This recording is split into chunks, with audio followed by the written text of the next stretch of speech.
네, 반갑습니다, 여러분. 오늘은 여러분들과 ATP의 구조에 대해서 먼저 시작을 해보도록 하겠습니다.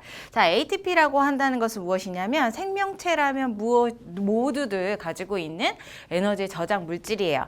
에너지 자체는 아니고 에너지를 저장하고 이제 나중에 필요한데 이동되어서 사용할 수 있는, 우리로 얘기를 해보면 뭐 통장, 아니면은 뭐 통장보다는 조금 더 쉽게 열릴 수 있는 지갑과 같은 역할을 하는 애가 바로 이 ATP라고 하는 애죠.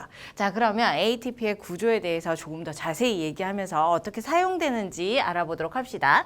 자, ATP의 구조를 이야기를 해봅니다. 먼저 ATP의 정의 같은 경우는, 자, 생명활동에 직접 이용되는 에너지 저장 물질이라고 여기 써 있어요. 에너지 자체가 아니라 저장 물질이다라는 얘기한 것은 이미 앞서서 얘기를 했던 내용.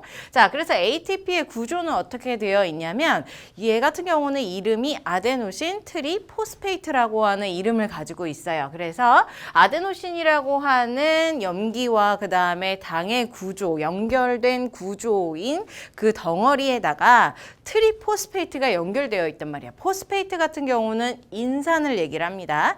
자, 인산이랑 인산, 그리고 트리라고 한다는 것은 무엇이냐면 세 개, 화학적 수식에서 세 개를 표현하는 거예요. 그래서 세 개의 인산이 결합되어 있는 구조다라고 해서 아데노신 트리포스페이트 이렇게 얘기를 해요. 아래쪽에서 우리 구조를 보게 되면 여기 커다랗게 있는 아데닌과 리보스라고 하는 이 커다란 구조가 바로 아데노신이라고 볼 수가 있고요.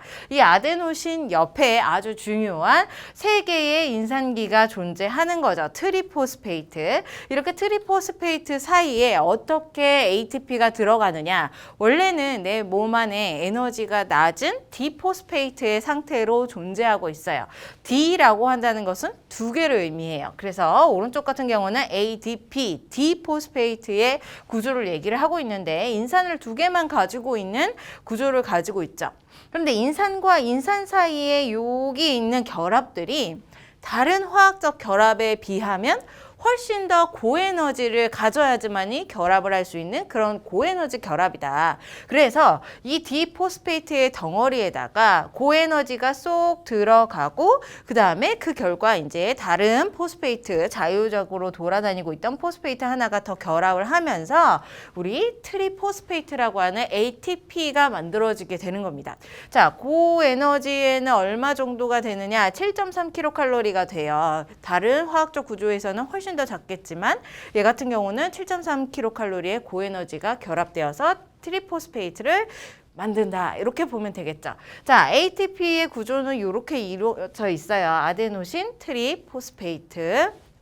자, 이런 아데노신 트리포스페이트가 내 몸에 계속 돌아다니다가 얘가 내가 필요로 할 때, 예를 들어서 이렇게 강의를 할 때 발성을 해야 되죠. 발성을 할 때, 아니면 생각을 할 때, 정신활동이라던가 아니면 근육활동이라던가 심장이 뛸 때에도 마찬가지, 에너지가 필요한 어느 곳에서나 다 이 ATP가 가서 사용이 되게 됩니다. 자, 어떻게 사용이 되느냐? 트리포스페이트 상태에서 얘가 인산 사이의 결합을 딱 끊는 거죠. 고에너지 사이의 결합을 딱 끊어버리면 이 사이의 에너지가 팍 튀어나오면서 그 에너지를 내가 사용을 할 수가 있는 거예요. 그러면서 ATP는 다시 ADP와 그 다음에 자유인산의 상태로 돌아다니다가 또다시 또 자신이 결합할 수 있는 화학적 이제 물질 대사가 일어날 때에 다시 ATP의 상태로 결합을 하게 된다라고 볼 수가 있는 거죠.